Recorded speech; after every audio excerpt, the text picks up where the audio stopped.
الله الرحمن الرحيم الحمد لله رب العالمين والعاقبة للمتقين وصلى الله وسلم على نبينا محمد وعلى آله وصحبه أجمعين أما بعد قال الله سبحانه وتعالى الذين يؤمنون بالغيب ويقيمون الصلاة ومما رزقناهم ينفقون والذين يؤمنون بما أنزل إليك وما أنزل من قبلك وبالآخرة هم يوقنون. اللہ فرماتا ہے کہ متقی وہ لوگ ہیں جو غیب پر ایمان لاتے ہیں، نمازوں کو قائم کرتے ہیں اور اللہ رب العالمین نے جو بھی چیز انہیں عطا کی ہے اس میں سے وہ خرچ کرتے ہیں. محترم حاضرین، متقیوں کی صفات کا بیان چل رہا ہے. متقیوں کی صفات میں اللہ رب العالمین نے سب سے پہلی صفت یہ ذکر کی ہے کہ وہ غیب پر ایمان لاتے ہیں. اب غیب کیا ہے؟ غیب اللہ رب العالمین کا وہ علم ہے جسے اللہ کے علاوہ کوئی اور نہیں جانتا. ہر وہ چیز جو انسان سے غائب ہے،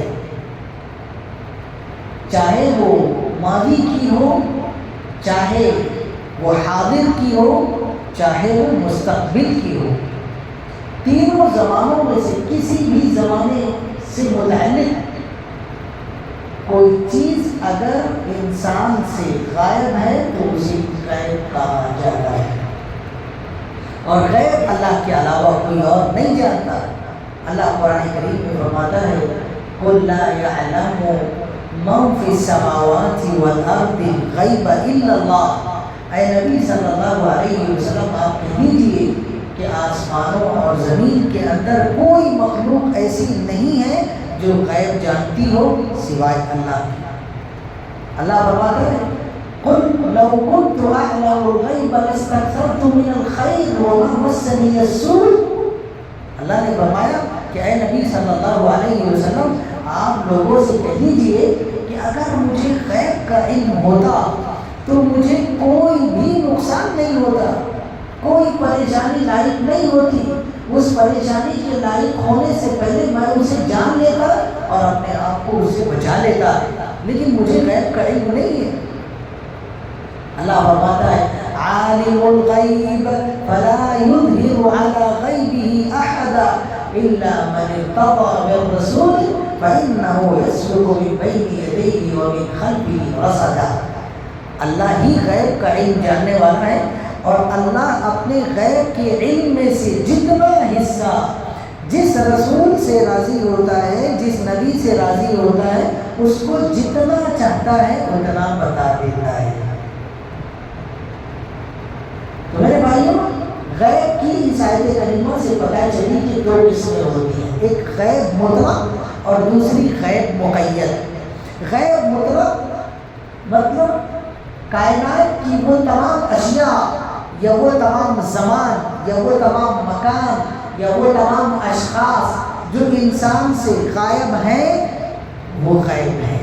جیسے اب جنت غیب ہے، جہنم غیب ہے، قبر غیب ہے، برزخ غیب ہے، اور جتنے ملائکہ ہیں، فرشتے ہیں، شیاطین ہیں اور ان کے علاوہ دیگر مخلوقات ہیں جو ہماری نگاہوں سے اوجھل ہے، جو اللہ نے آسمانوں میں اور ان کے درمیان زمینوں میں اور ان کے درمیان اللہ رب العالمین نے رکھی ہے، وہ سب کا سب غیب ہے اور وہ اللہ ہی جانتا ہے. اسے غیب مطلق کہا جاتا ہے. ایک غیب مقید ہوتا ہے. غیب مقید بولے تو وہ غیب جو کسی شخص کے لیے غیب ہو لیکن دوسرے کے لیے غیب نہ ہو. جیسے مثال کے طور پہ ابھی اس مسجد میں ہم لوگ موجود ہیں لیکن مسجد کے باہر کیا ہو رہا ہے وہ ہمارے لیے غیب ہے، لیکن جو مسجد کے باہر وہاں پہ موجود ہے وہ اس کے لیے غیب نہیں ہے. ابھی وہاں میں یہاں سے ہم اگر باہر نکلے، راستے کے اوپر جو بندہ کھڑا ہوا ہے اس کے لیے راستے پہ کیا چل رہا ہے اس کو دکھائی دے رہا ہے، لیکن ہمارے لیے وہ غیب ہے. اگر سپوز کیجیے آپ کی ایک چیز ہے، وہ چیز گم ہو جائے اور وہ مجھے مل جائے، آپ کو نہیں معلوم کہ وہ کہاں گئی لیکن مجھے پتا ہے کہ وہ کہاں گئی، تو وہ آپ کے لیے غیب ہے لیکن میرے لیے غیب نہیں ہے، اس کو غیب مقید کہا جاتا ہے۔ اب اللہ رب العالمین نے ہمارے نبی محمد رسول اللہ صلی اللہ علیہ وسلم کو غیب کی بہت ساری باتیں بتا دی، اور آپ صلی اللہ علیہ وسلم اللہ کے بتا دینے سے وہ چیزیں جانتے تھے۔ جیسے اللہ کے نبی صلی اللہ علیہ وسلم کو اللہ رب العالمین نے منافقوں کے نام بتا دیے تھے۔ اللہ کے نبی صلی اللہ علیہ وسلم کو اللہ رب العالمین نے حضرت امام مہدی علیہ السلام کے ساتھ میں یمن کے جو شہسوار آئیں گے اور ان کے ساتھ میں ہونے والی جنگوں میں شرکت کریں گے، اللہ رب العالمین نے رسول اللہ صلی اللہ علیہ وسلم کو ان کے گھوڑوں کے نام، ان کے نام، ان کے قبائل کے نام، ان کی تعداد سب اللہ رب العالمین نے بتا دی۔ رسول اللہ صلی اللہ علیہ وسلم کو معلوم تھا کیونکہ اللہ نے بتا دیا، ہم کو نہیں معلوم۔ تو یہ ان کے لیے غیب نہیں ہے لیکن ہمارے لیے غیب ہے۔ غیب مقید اسی کو کہا جاتا ہے جو کسی کے لیے غیب ہو کیونکہ اسے معلوم نہیں، اور کسی کے لیے غیب نہ ہو کیونکہ اسے پتا ہے۔ اب یہ اشخاص سے متعلق بھی ہو سکتا ہے، یہ زبان سے متعلق بھی ہو سکتا ہے، اور یہ مقام سے متعلق بھی ہو سکتا ہے۔